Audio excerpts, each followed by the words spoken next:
Hi எல்லாருக்கும் வணக்கம். நம்ம அழகே அழகு சீரியலில் தங்கராஜுக்கு பாக்கியராஜோட பேங்க்கில் பாக்கியராஜுக்கு அசிஸ்டன்ட் மேனேஜராக ப்ரமோஷன் கிடச்சிருக்கு அப்படிங்கிற விஷயம் தெரிஞ்சிருச்சு. பாக்கியராஜ் இந்த ப்ரமோஷன் விஷயத்தை யாருக்கும் தெரியாமல் மறைச்சி ஏமாற்றிக்கிட்டு இருக்காரு அப்படின்னு தங்கராஜுக்கு புரிஞ்சுக்கிட்டு ரேவதி என்கிட்ட பொய் சொன்னதுக்கு அவளுக்கு தண்டனை கொடுக்குற விதமாக வீட்டு வாசலில் நிறுத்தினேன். இப்போது நீ பொய் சொல்கிறதுக்கு உங்கள் வீட்டில் தண்டனை கொடுக்க போகிறாங்க. இதுலேருந்து நீ எப்படி தப்பிக்கிறேன்னு நான் பார்க்குறேன். உங்கள் வீட்டில் உன்னோட ப்ரொமோஷன் விஷயத்த நானே சொல்கிறேன்டா அப்படின்னு இந்த தங்கராஜ் பிளான் போட்டு பாக்கியராஜை மாட்டி விடுறாரு. பாக்கியராஜோட ப்ரமோஷன் விஷயம் ராகவன் ராஜலக்ஷ்மிக்கு தெரிஞ்ச உடனே பாக்கியராஜுக்கு என்ன தண்டனை கொடுக்க போகிறாங்க, பாக்கியராஜ் இந்த தண்டனையிலேருந்து தப்பிக்க போகிறாரா, இல்லை தங்கராஜ் போட்ட பிளான் படி பாக்கியராஜ் மாட்டிக்கிட்டதை தங்கராஜ் பார்த்து சந்தோஷப்பட போகிறாரா, என்ன நடக்க போகுதுன்னு தெரிஞ்சுக்கிறதுக்கு முன்னாடி இந்த வீடியோக்கு ஒரு லைக் போட்டுக்கோங்க. பார்த்தீங்கன்னா பாக்கியராஜுக்கு ப்ரமோஷன் வந்த விஷயத்த ரேவதி கிட்ட போட்டு வாங்குறாரு தங்கராஜ். ஆனால் ரேவதிக்கு ப்ரமோஷன் விஷயமே தெரியாது. ஆனால் அதுக்காக சந்தோஷப்படுறாங்க ரேவதி.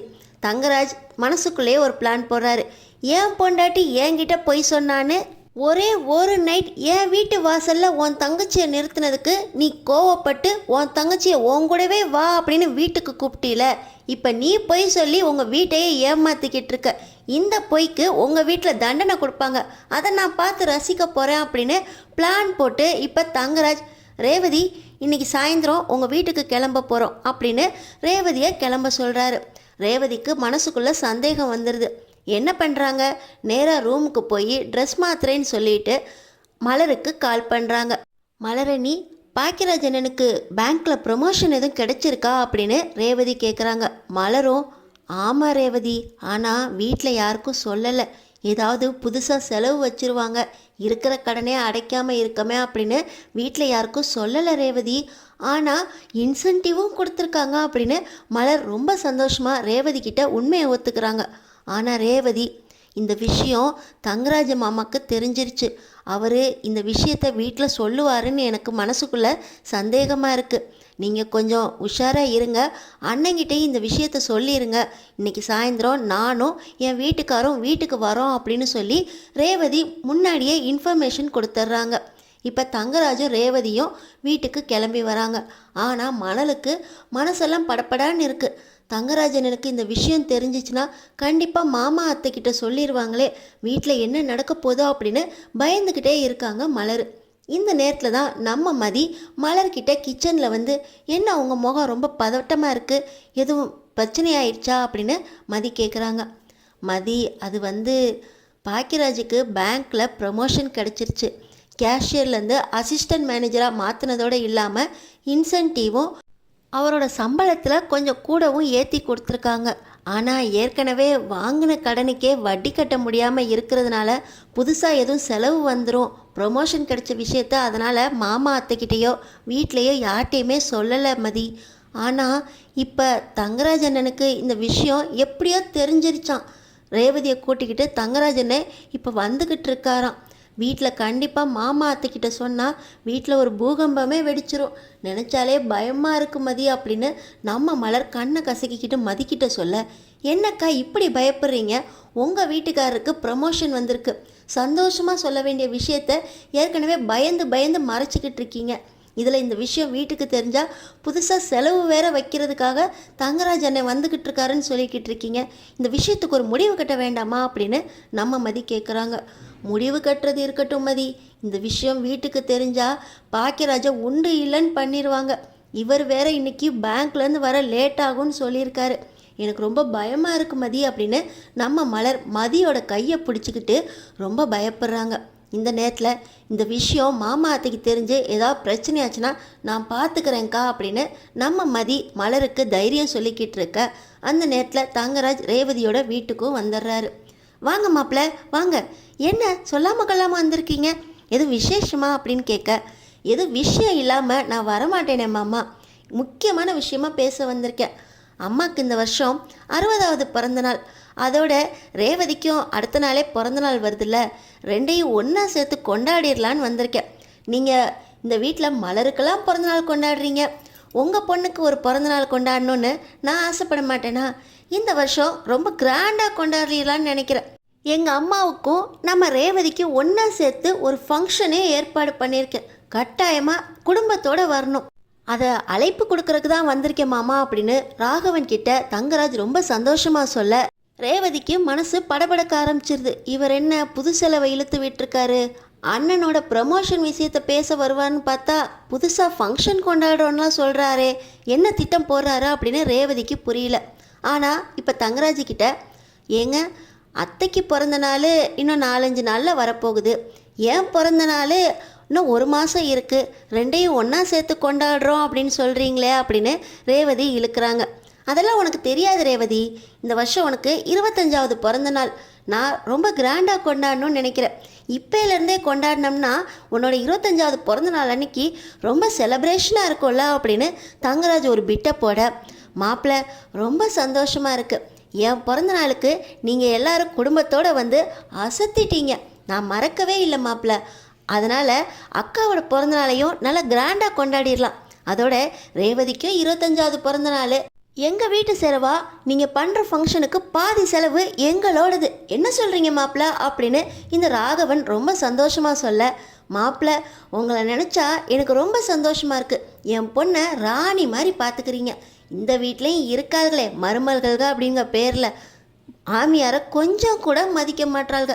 காலையில் கூட 4 தடவை கூப்பிட்டேன் இந்த மலரை, 4வது தடவை வந்துட்டு என்னங்க அத்தா அப்படின்னு சாவகாசமாக கேட்குறா, ஒரு தண்ணியை எடுத்து கொடுக்கறதுக்கு 4 தடவை கூப்பிட வேண்டியிருக்கு அப்படின்னு இந்த ராஜலக்ஷ்மி சொல்ல, நம்ம ரேவதி மலரை தேடி கிச்சனுக்கே போயிடுறாங்க.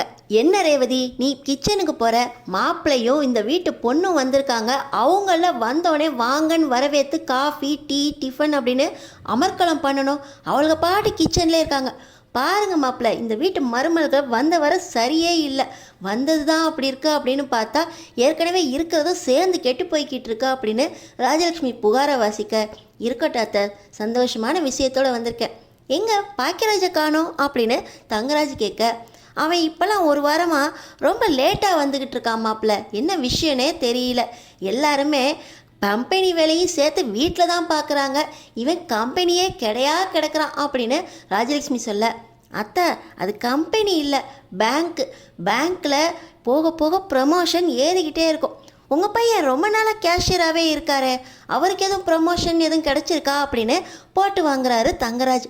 அது எங்கே மாப்பிள்ளை இவன் பார்க்குற வேலைக்கு ப்ரொமோஷன் வந்துட்டாலும் அப்படின்னு ராஜலக்ஷ்மி சொல்லிக்கிட்டு இருக்கும்போதே நான் கூட பேங்க்கில் விசாரிக்கணும்னு நினச்சேன், எஸ்ஐ போஸ்ட்டு சுரேஷுக்கே நான் தானே வாங்கி கொடுத்தேன், இந்த அசிஸ்டன்ட் மேனேஜர் அப்படின்னு பாக்கியராஜுக்கு நான் வாங்கி கொடுக்க மாட்டேனா அப்படின்னு தங்கராஜ் சொல்ல, நீங்கள் நினச்சா எல்லாமே செய்ய முடியும் மாப்பிள்ள, ஆனால் இவன் ஒழுங்காக வேலை செய்யணும்ல அப்படின்னு இந்த ராகவன் சொல்லிக்கிட்டு இருக்கும்போதே மலரும் ரொம்ப படபடப்பாக கேசரியும் காஃபியும் கொண்டு வந்து தங்கராஜுக்கு கொடுக்க ரேவதி, அண்ணன் எப்போ வருவாங்க அப்படின்னு கேட்குறாங்க. மலர் இதோ இப்போ வந்துக்கிட்டு இருக்கேன்னு ஃபோன் பண்ணாரு ரேவதி, வந்துடுவார் அப்படின்னு சொல்லி நம்ம மலர் கொஞ்சமே சொரத்தையே இல்லாமல் இருக்க, மாப்பிள்ளை வந்திருக்காரே டிஃபனுக்கு ஏற்பாடு பண்ணு உள்ளே போ அப்படின்னு சொல்லி அமுச்சு வச்சுறாங்க. நம்ம மலர் உள்ளே போனோடனே ரேவதியும் பின்னாடியே போக, அப்புறம் இந்த ஃபங்க்ஷனுக்கு என்னென்னலாம் அரேஞ்ச்மெண்ட்ஸ் பண்ணியிருக்கீங்க, பாக்கியராஜ் வந்தோடனே எல்லாத்தையும் திட்டம் போட்டுடலாம், என்னென்ன நாங்கள் செய்யணும், உங்கள் சைட்லேருந்து என்னென்ன செய்ய போகிறீங்க அப்படின்னு சொல்லுங்கள் மாப்பிள்ள அப்படின்னு ராகவன் பேசிக்கிட்டு இருக்க, சுரேஷும் பாக்கியராஜும் ஒன்றாவே வராங்க. வந்தவுடனே வா சுரேஷு, உனக்கு ஒரு எஸ்ஐ போஸ்ட் வந்த மாதிரி பாக்கியராஜுக்கும் மாப்பிள்ளை ப்ரமோஷன் வாங்கி கொடுக்க போகிறாராம், எத்தனை வருஷமாக இவன் கேஷியராக இருக்கான், மாப்பிள்ளை நினச்சாதான் ப்ரமோஷனே நடக்க போகுதா அப்படின்னு ராஜலக்ஷ்மி ரொம்ப பெருமையாக சந்தோஷமாக சொல்லிக்கிட்டு இருக்க. அம்மா அது அப்படின்னு பாக்கியராஜ் இழுக்கும்போதே மலர் அங்கேருந்து சைகை கட்டிக்கிட்டு இருக்காங்க. பாக்கியராஜ் அமைதியாக இருக்கார்.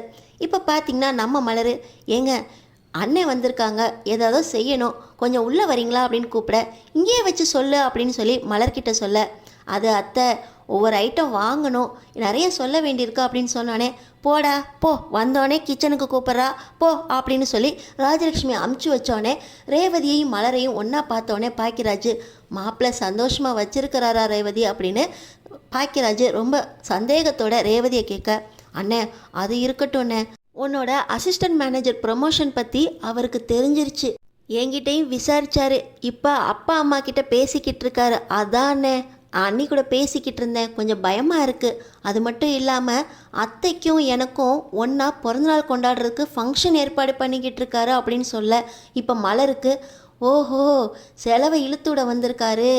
ஏற்கனவே இவர் ப்ரொமோஷன் தெரிஞ்சால் செலவு வந்துருமேன்னு சொல்லிட்டு தான் வீட்டில் சொல்லாமல் வச்சுருக்கோம். இப்போ அதுக்கேற்றாப்புல செலவு வச்சிட்டாரு அப்படின்னு சொல்லி மலர் சொல்லிக்கிட்டு இருக்க நம்ம பாக்கியராஜை ராகவன் கூப்பிட்றாரு. டேய் பாக்கியராஜ், உன் ப்ரமோஷன் பற்றி தான் பேசிக்கிட்டு இருக்கோம். அது மட்டும் இல்லாமல் ரேவதிக்கு 25வது பிறந்த நாளாம், அதோட அக்காவுக்கும் 60வது பிறந்தநாள். 2 ஃபங்க்ஷனையும் ஒன்றா சேர்த்து பெரிய ஃபங்க்ஷனாக கொண்டாடுறதுக்கு மாப்பிள்ளை சொல்லியிருக்காரு. அதோட பாதி செலவை நீ தான் ஏற்றுக்கணும். அது மட்டும் இல்லாமல் அக்காவுக்கு ஒரு 5 பவுன் செயினாவது போட்டுறணும். எனக்கு மாப்பிள்ளை என்னோட பிறந்த நாளைக்கு 60வது பிறந்த நாளைக்கு பெரிய 5 பவுன் செயினாக போட்டு வந்தார். நீ தான் சின்னதாக ஒரு மோதிரம் போட்ட, ஞாபகம் இருக்குல்ல? அந்த மாதிரி இப்போயும் சொதப்பிடக்கூடாது. அக்காவுக்கு நல்ல பெருசாக ஏதாவது செய்யணும். அதுவும் இல்லாமல் ரேவதிக்கும் 25வது பிறந்தநாள், அவளுக்கும் என்னென்ன வேணும் அப்படின்னு கேட்டு செய்யணும் அப்படின்னு சொல்லி பாக்கியராஜ் கிட்ட சொல்ல, என்ன மாமா இதெல்லாம் நீங்கள் அவங்கிட்ட சொல்லணுமா? அதெல்லாம் அண்ணனா நல்லபடியாக அவரே பார்த்து செய்வார் அப்படின்னு சொல்லி தங்கராஜ் சொல்ல, இது இருக்கட்டும் மாப்பிள்ள, நீங்கள் ஏதோ ப்ரமோஷன் வாங்கி தரேன்னு சொன்னீங்களே மாப்பிள்ள, அதை பற்றி என்ன அப்படின்னு சொல்லி கேட்க, உடனே தங்கராஜ், நான் இப்போயே பேங்க்கில் எனக்கு தெரிஞ்ச ஆள்கிட்ட ஃபோன் பண்ணுறேன், கண்டிப்பாக பாக்கியராஜுக்கு ப்ரமோஷனுக்கு நிச்சயம் அப்படின்னு சொல்லி தங்கராஜ் ஒரு ஃபோனை பண்ணுறாரு. ஃபோனை பண்ணோடனே எல்லாரும் ஆன்னு தங்கராஜே பார்த்துக்கிட்டு இருக்க, தங்கராஜ் ஒரு சீனை போட்டு, அடுத்த நாளே உங்கள் பையனுக்கு அசிஸ்டன்ட் மேனேஜர் ப்ரமோஷன் கிடைக்கும், இது மட்டும் நடக்கலை நான் என் பேரை மாற்றிக்கிறேன் மாமா அப்படின்னு சொல்லி தங்கராஜ் பெருமையாக சொல்ல, நீங்கள் சொன்னால் நடக்காமல் இருக்குமா மாப்பிள்ள அப்படின்னு ராகவன் பெருமையாக பேசிக்கிட்டு இருக்காரு. அந்த நேரத்தில் பாக்கியராஜ், இவர் என்ன எனக்கு வந்த ப்ரொமோஷனை இவர் தட்டி அதை பாராட்ட வாங்கிக்கலான்னு பார்க்குறாரு அப்படின்னு பாக்கியராஜுக்கு மனசுக்குள்ளே அவ்வளோ கோபம் வருது. மலரும், ஏய் ரேவதி, பாரு ரேவதி, ஏற்கனவே வந்த ப்ரொமோஷனை அவர் பேரில் மாற்றிக்கிறாரு, இப்படி தான் சுரேஷுக்கும் வேலை கிடச்சி அவர் தான் வாங்கி கொடுத்தேன்னு சொல்லிக்கிட்டு இருப்பாரோ அப்படின்னு இவங்களுக்குள்ளே நினச்சிக்கிட்டு இருக்க. அது இருக்கட்டும் அண்ணி, இவர் புதுசாக இன்னொரு செலவை வேற இழுத்து விட்டுருக்காரு, அதுக்கு இன்னும் அண்ணன் எவ்வளோ கஷ்டப்பட போதோ எவ்வளோ கடன் வாங்க போதோ தெரியலையே அப்படின்னு சொல்லி ரேவதி சொல்லிக்கிட்டு இருக்காங்க.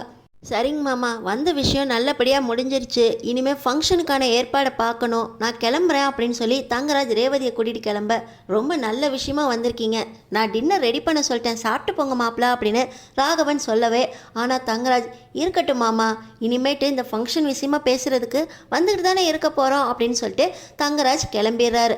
ஆனால் பாக்கியராஜுக்கு ஏன் உழைப்பால் வந்த ப்ரமோஷனை இவர் சொல்லி தட்டிட்டு போக பார்க்குறாரே அப்படின்னு பயங்கர கோவம். அடுத்த நாள் பார்த்திங்கன்னா பாக்கியராஜ் நம்மளுக்கு ப்ரமோஷன் வந்த விஷயத்த அப்பா அம்மா கிட்ட சொல்லிடலாமா அப்படின்னு அவர் யோசிச்சுக்கிட்டு இருக்கும்போதே தங்கராஜ் வந்துடுறாரு. மாமா, நான் சொன்னபடி பாக்கியராஜுக்கு அசிஸ்டன்ட் மேனேஜர் ப்ரொமோஷன் கிடச்சிருச்சு அப்படின்னு சொல்லி இவராக ஒரு போலி லெட்டரை கொண்டு வந்து ராகவன் கிட்ட நீட்ட, ஐயோ மாப்பிள்ள, சொன்னதை சாதிச்சிட்டிங்களே மாப்பிள்ள, இன்னையிலேருந்து பாக்கியராஜுக்கு 25,000 ரூபா சம்பளம் அதிகமாக கிடைக்க போகுதா அப்படின்னு ராகவன் வாயை பொளக்கிறாரு. தங்கராஜுக்கு பாக்கியராஜை பார்த்து ஒரே சந்தோஷம், நக்கலாக சிரிக்கிறாரு.